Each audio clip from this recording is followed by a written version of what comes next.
Olá a todos, nós somos alunos do curso de Licenciatura em Computação da UES. Nossa disciplina é a Psicologia do Desenvolvimento, ministrada pelo professor Alexandre Fernandes Ribeiro, e nós vamos falar um pouco sobre a epistemologia genética de Jean Piaget. Nosso plano de aula, como conteúdo, nós vamos falar o conceito da epistemologia genética de Jean Piaget. Os nossos objetivos apresentar as características do construtivismo e a equilibração, bem como a evolução do ser humano nas fases iniciais da vida. Nossa metodologia utilizada vai ser a contextualização através de aula expositiva e dialógica. Os recursos utilizados serão quadro branco, pincéis, recursos audiovisuais, como projetor e caixa de som. Nosso método de avaliação vai ser a participação dos estudantes durante a apresentação e a maneira com que eles interagem. Bom, a princípio, nós fizemos um quadro síntese falando sobre os grandes filósofos, os grandes psicólogos, pesquisadores da área, e cada um com seus conceitos e suas definições. Jean Piaget ficou conhecido pelo estudo da epistemologia genética, operações formais, pensamentos hipotéticos dedutivos. Sigmund Freud, a teoria psicanalista, conflitos id, ego, superego, desenvolvimento da personalidade.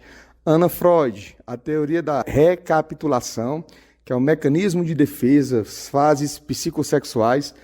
Erik Erikson desenvolveu o trabalho da teoria psicossocial, identidade, crise de identidade, estágio de desenvolvimento psicossocial.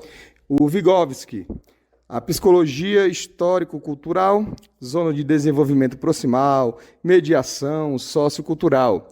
O Henry Wallon, a psicologia genética, emoção, movimento, interação social. Mas antes de mais nada, nossa equipe é composta por João Carlos da Silva, Joane Maria Gomes de Souza, Moisés Nunes Moreira e Murilo de Souza Paiva. Mas quem foi Jean Piaget? Foi um psicólogo suíço e importante estudioso da psicologia evolutiva.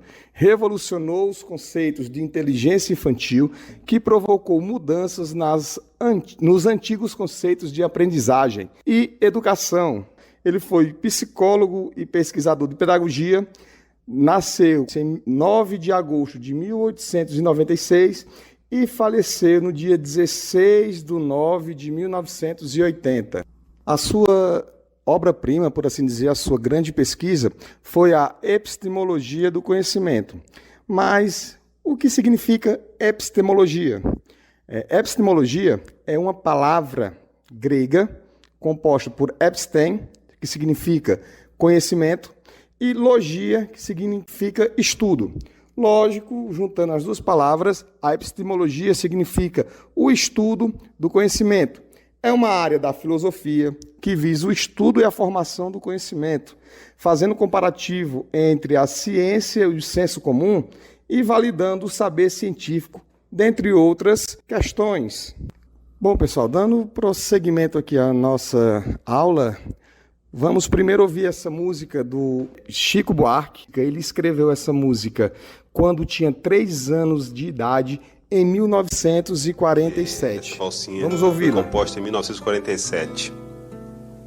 Talvez um pouco por isso, ou também talvez por eu estar numa fase meio de compor músicas infantis, eu fiz uma letra que é baseada assim numa conversa de crianças. O nome da música é João e Maria.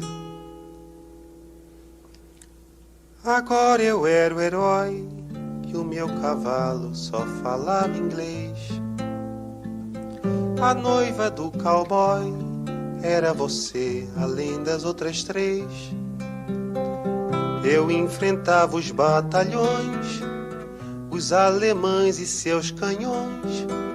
Guardava o meu bodoque e ensaiava um rock para as matinês. Agora eu era o rei, era o bedel e era também juiz. E pela minha lei a gente era obrigada a ser feliz. E você era a princesa que eu fiz coroar, e era tão linda de se admirar, que andava nua pelo meu país. Não, não fuja não, finja que agora eu era o seu brinquedo, eu era o seu peão, o seu bicho preferido. Vem, me dê a mão, a gente agora já não tinha medo. No tempo da maldade, acho que a gente nem tinha nascido. Agora era fatal que o faz de conta terminasse assim. Pra lá deste quintal era uma noite que não tem mais fim. Pois você sumiu no mundo sem me avisar, e agora eu era um louco a perguntar: o que é que a vida vai fazer de mim? Bom, essa música, o nome dela é João e Maria. Ela é interpretada, ela foi escrita por Chico Buarque e é interpretada pelo mesmo, juntamente com a Nara Leão. Ela foi gravada em 1977, só que ela tinha sido escrita 30 anos antes, no ano de 1947. O Chico Buarque fez essa música em forma de uma valsinha para crianças. Se a gente for analisar estrofe por estrofe, na primeira parte ele diz o seguinte: agora eu era o herói e o meu cavalo só falava inglês. A noiva do cowboy era você além das outras três. Eu enfrentava os batalhões, os alemães e seus canhões. Guardava o meu bodoque e ensinava um rock para as matinês. Na primeira estrofe, o personagem da letra se sente como um verdadeiro herói dos filmes americanos. É o cowboy que enfrentava os batalhões de soldados, defendia o país dos nazistas e, no fim do dia, ensaiava o rock para impressionar as garotas nas matinês. Como naquela época estávamos na Segunda Guerra Mundial, a criança, o Chico Buarque, ele era o herói e fantasiava, salvando o mundo, batalhando contra os nazistas, e podia imaginar o mocinho ter várias namoradinhas, coisas da época, que eram bem peculiares à época. Na segunda estrofe, diz o seguinte: agora eu era o rei, era o bedel e era também o juiz, e pela minha lei, a gente era obrigado a ser feliz. E você era a princesa que eu fiz coroar, e era tão linda de se admirar, que andava nua pelo meu país. A canção segue na fantasia do narrador, que se imagina como rei, bedel e juiz, misturando os tempos verbais como faria uma criança. Ele decreta que sua única lei era que todos fossem obrigatoriamente felizes. Na outra estrofe ele diz: não, não fuja não, finja que agora eu era o seu brinquedo, eu era o seu peão, o seu bicho preferido. Sim, me dê a mão, a gente agora já não tinha medo, no tempo da maldade, acho que a gente nem era nascido. Apaixonado, ele quer se entregar completamente à sua princesa amada, se colocando como a criatura ao mesmo objeto preferido dela. Ele se sente seguro, já que em sua inocência acredita que o tempo da maldade já tinha ficado para trás. Nessa estrofe diz o seguinte: agora era fatal que o faz de conta terminasse assim. Para lá deste quintal era uma noite que não tem mais fim, pois você sumiu no mundo sem me avisar. Agora eu era um louco a perguntar: o que a vida irá fazer de mim? Nessa estrofe, o conto de fadas chega ao fim, como a partida repentina da pessoa que o ama. O narrador se sente perdido em uma noite que não tem mais fim. Tudo é obscuro para ele, que perde o seu propósito na vida com o término da sua fantasia. Se a gente fizer uma analogia, é a fase em que a criança está passando para a puberdade, onde aquelas brincadeiras, aquele faz de conta, deixa de existir e ele enfrenta novos conceitos, novas definições do que é a vida. Meu nome é Joane Maria e eu vou falar sobre os princípios fundamentais da epistemologia genética. Construtivismo e construção do conhecimento. Destaca o papel ativo do indivíduo na construção do conhecimento a partir de suas interações com o ambiente. O construtivismo, ele afirma que o conhecimento é resultado da construção pessoal do aluno. O professor é um importante mediador do processo ensino-aprendizagem.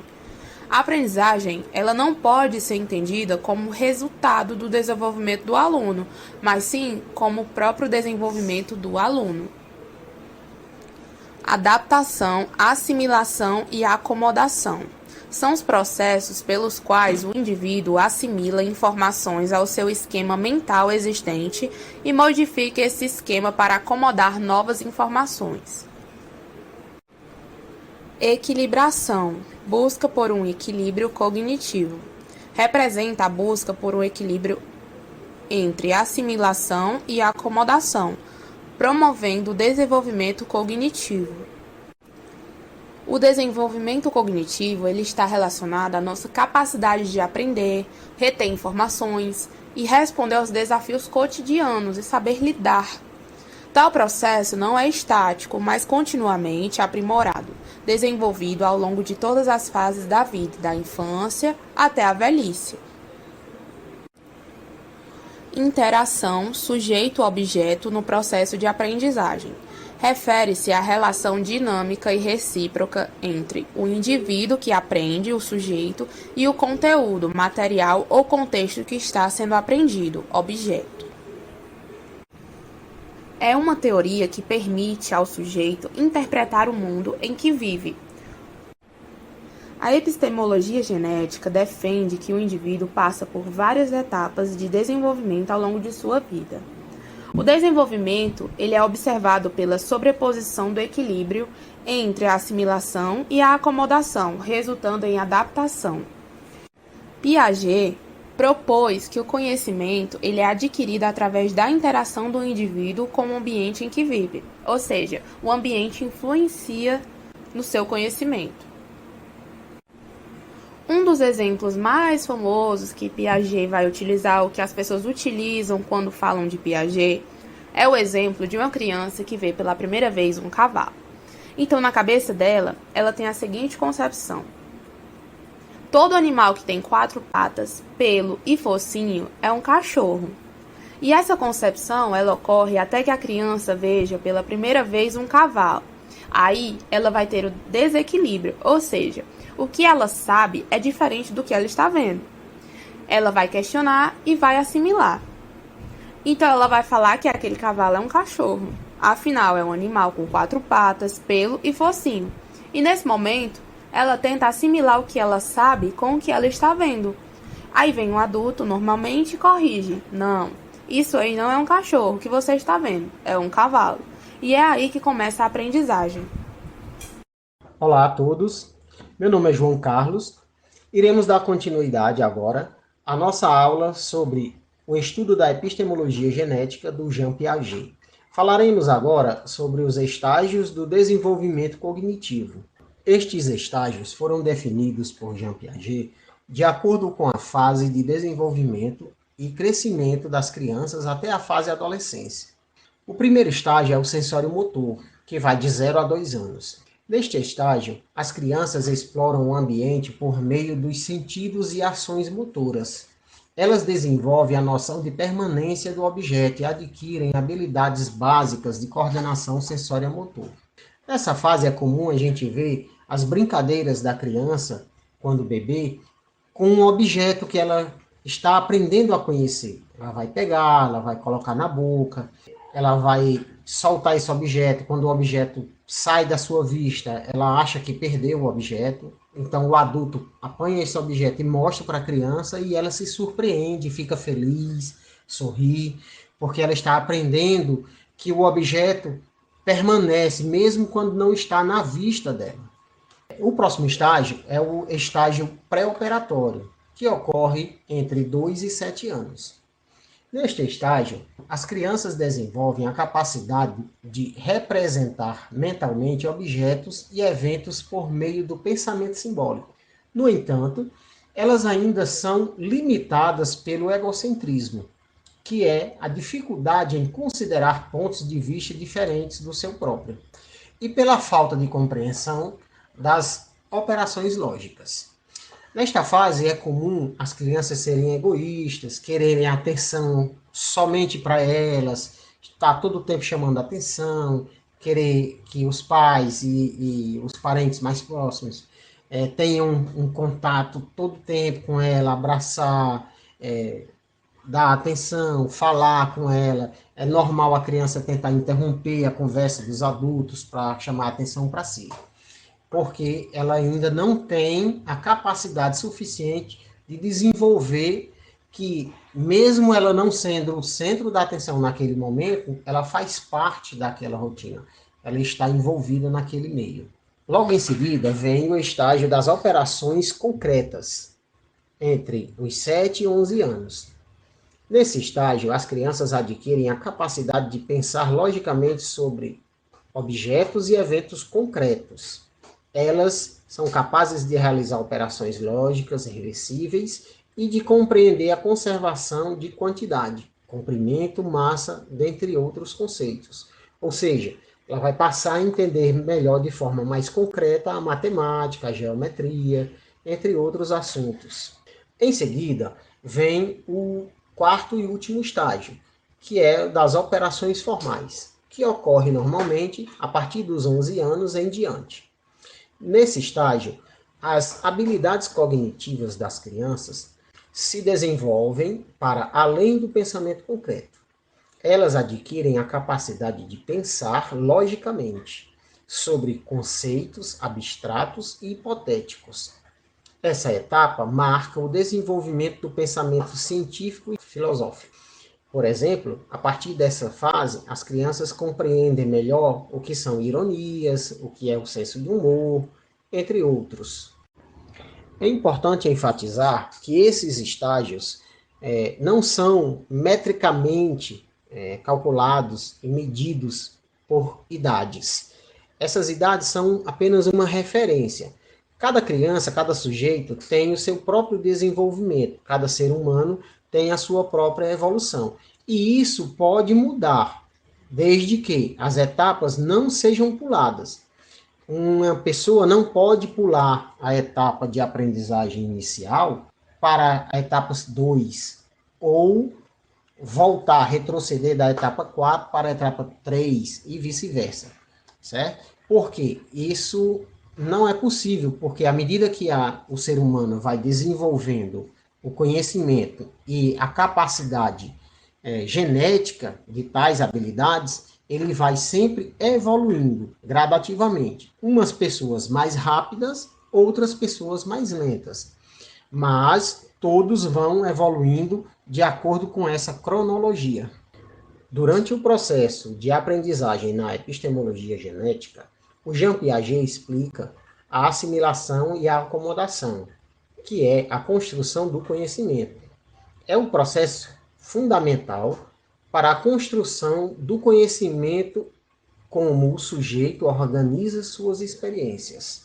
Em seguida, ele explica sobre equilibração e desenvolvimento, que é o papel da busca por equilíbrio. Ou seja, a equilibração impulsiona o desenvolvimento cognitivo, promovendo a construção de estruturas mentais mais complexas e a busca por um equilíbrio cognitivo.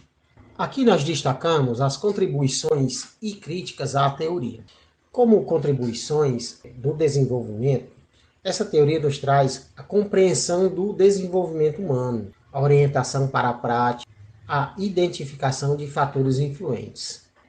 Em relação às críticas dessa teoria do desenvolvimento, nós trazemos a generalização limitada, abordagem reducionista, ênfase unilateral e limitações metodológicas. Ressaltando aqui que, como tudo na vida, há pontos positivos e pontos negativos. Nenhuma teoria pode ser ou será perfeita. E nenhuma teoria será totalmente incorreta ou errada. Por quê? Essas teorias foram desenvolvidas por esses filósofos com base no conhecimento e na observação do desenvolvimento humano. Elas trazem conhecimento científico agregado aos saberes populares.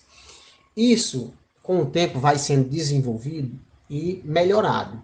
E uma teoria busca contribuir com a outra, sempre evoluindo em pontos que aquela teoria anterior deixou as lacunas. Como Jean Piaget, ele percebeu sobre os teóricos da sua época que mostravam teorias do desenvolvimento e deixavam espaços. E a partir desses espaços e das observações que ele fazia em seu meio, em seu convívio familiar, nas escolas onde trabalhou como professor, ele foi desenvolvendo a sua teoria e criou o seu trabalho, que hoje é utilizado como base por muitos educadores, muitas instituições. Olá pessoal, tudo bem? Me chamo Murilo e vou falar um pouco sobre as aplicações da epistemologia genética. A epistemologia, podemos definir ela em 5 aplicações, sendo ela a educação, a psicologia do desenvolvimento, as práticas clínicas, pesquisa científica e formação de professores.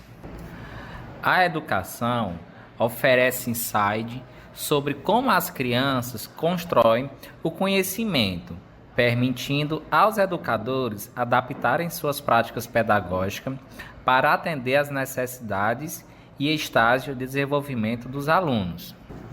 Ou seja, é quando a criança começa a ter o contato com a escola e os educadores começam a entender qual é o nível de conhecimento, como é a melhor maneira de interagir em sala para a criança aprender e desenvolver. Na psicologia do desenvolvimento, a teoria de Piaget fornece um quadro teórico para a compreensão do desenvolvimento cognitivo infantil. Ela tem sido utilizada para investigar como as habilidades cognitivas se desenvolvem ao longo do tempo, identificando os estágios de desenvolvimento e os processos mentais envolvidos. É quando se faz uma análise do estágio de aprendizado da criança de acordo com seu aprendizado. Nas práticas clínicas, ela fornece uma base para entender como as crianças percebem e interpretam o mundo ao seu redor, bem como resolvem problemas e enfrentam desafios cognitivos e emocionais. Essa compreensão pode informar as estratégias terapêuticas e auxiliar na promoção do desenvolvimento saudável e da resiliência infantil. É quando se faz uma análise de como a criança está entendendo e interagindo com o mundo de acordo com seu aprendizado e desenvolvimento de problemas. Na pesquisa científica, fornece um quadro conceitual para a formulação de hipóteses e o planejamento de estudos sobre o desenvolvimento humano, através da aplicação dos princípios da epistemologia genética. Os pesquisadores podem investigar questões relacionadas à aquisição do conhecimento, processos cognitivos, resolução de problemas e desenvolvimento moral. Ou seja, é quando o pesquisador analisa todo o desenvolvimento humano da pessoa através de um quadro clínico formado para o estudo e análise do pesquisador. Já na formação de professores, ela ajuda os futuros educadores a compreenderem como as crianças constroem o conhecimento e a importância de uma abordagem construtiva na prática educacional. Os princípios da teoria de Piaget podem orientar os professores na criação de atividades e estratégias de desenvolvimento que estimulem o pensamento crítico, a resolução de problemas e o desenvolvimento das habilidades cognitivas do aluno. Ou seja, Piaget tem uma grande influência nos futuros educadores, pois ele ajuda os educadores a entender qual estágio que a criança está e a melhor abordagem para o desenvolvimento da criança de acordo com a resolução de problemas do aluno.